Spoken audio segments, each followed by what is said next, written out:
नमस्कार सगळ्यांना, सारिकाच एज्युकेशनल वर्ल्डमध्ये सगळ्यांचं स्वागत आहे।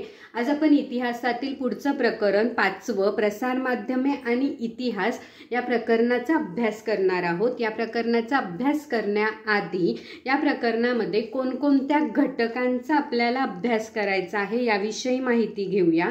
या प्रकरणामध्ये आपल्याला प्रसार माध्यमे म्हणजे नेमके काय, प्रसार माध्यमांचा इतिहास काय आहे, प्रसार माध्यमांचा इतिहासानुसार कोणकोणते प्रसार माध्यमांमध्ये बदल घडून आले, वर्तमानपत्रांची सुरुवात कशी झाली, सुरुवातीचे वर्तमानपत्र कसे होते, नंतरच्या कालावधीमध्ये वर्तमानपत्रांमध्ये कोणकोणते बदल घडून आले, कोणकोणते नवीन नवीन वर्तमानपत्रे अस्तित्वात आली आणि त्यानंतर जसजशी मोठ्या प्रमाणात प्रगती होत गेली, तंत्रज्ञान विकसित होत गेले, छपाई यंत्रांमध्ये बदल घडून आले, त्यानंतर या प्रसार माध्यमामध्ये फक्त वाचन करणे एवढंच मर्यादित न राहता ऐकणे आणि बघणे या दृष्टिकोनातून सुद्धा प्रसार माध्यमांमध्ये कसे बदल घडून आले, त्यातून आकाशवाणीचा कसा शोध लागला, दूरदर्शनचा कसा शोध लागला आणि त्याही पुढे जाऊन तंत्रज्ञानामध्ये प्रगती झाल्यानंतर या प्रसार माध्यमांमध्ये आणखी जास्त प्रमाणात प्रगती घडवून आणणे का गरजेचे वाटू लागले, या प्रसार माध्यमांच्या मार्फत व्यवसायाच्या कोणकोणत्या संधी उपलब्ध झाल्या आणि मानवी जीवनांवरती पूर्वीच्या काळी आणि आता सध्याच्या युगामध्ये कोणकोणते बदल या प्रसार माध्यमांमुळे झालेले आहेत, या सर्व घटकांचा अभ्यास आपल्याला या प्रकरणामध्ये बघायचा आहे। आपला पहिला घटक आहे प्रसार माध्यमांची ओळख। प्रसार माध्यम हा जो शब्द आहे, हा शब्द प्रसार आणि माध्यम या दोन शब्दामधून निर्माण झालेला आहे। यातला प्रसार हा जो शब्द आहे याचा अर्थ होतो दूरवर पोहोचविणे आणि एखादी घटना, एखादी माहिती ज्या घटकामार्फत पोहोचविले जाते त्याला माध्यम असे म्हणतात। म्हणजेच प्रसार माध्यम म्हणजे एखादी माहिती, एखादी घटना, एखादा संदेश दूरवर पोहोचविण्यासाठी प्रसार माध्यमांचा उपयोग केला जातो।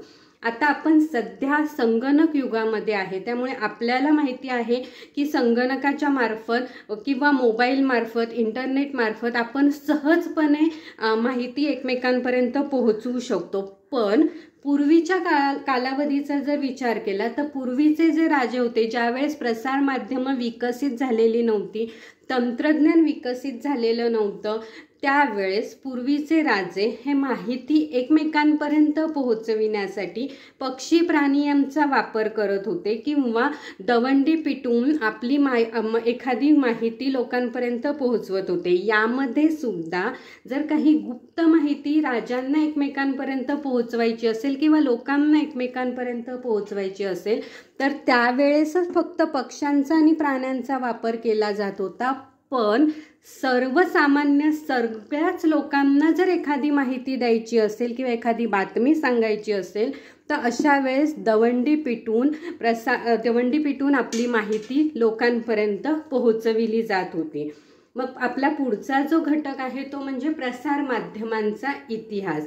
मग अशा पद्धतीने नंतर हळूहळू जसजशी प्रगती होत गेली आणि याच कालावधीमध्ये जेव्हा इंग्रज भारतात आले, इंग्रज भारतात आल्यानंतर आपल्याला माहिती आहे काही चांगल्या गोष्टी घडल्या, काही वाईट गोष्टीही घडल्या। या चांगल्या गोष्टींमध्ये इंग्रजांनी त्यांच्या सोयीसाठी पण आपल्याला त्याचा उपयोग झालेला आहे।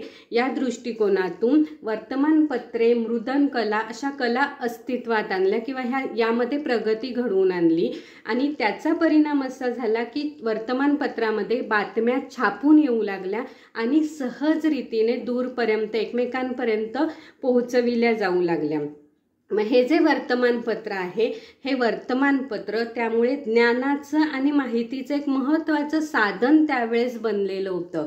वर्तमानपत्र म्हणजे जेव्हा एखादी बातमी किंवा एखादं पत्र नियमितपणे छापून वितरित केलं जातं, प्रकाशित केलं जातं, छापलं जातं, त्याला वर्तमानपत्र असे म्हणतात।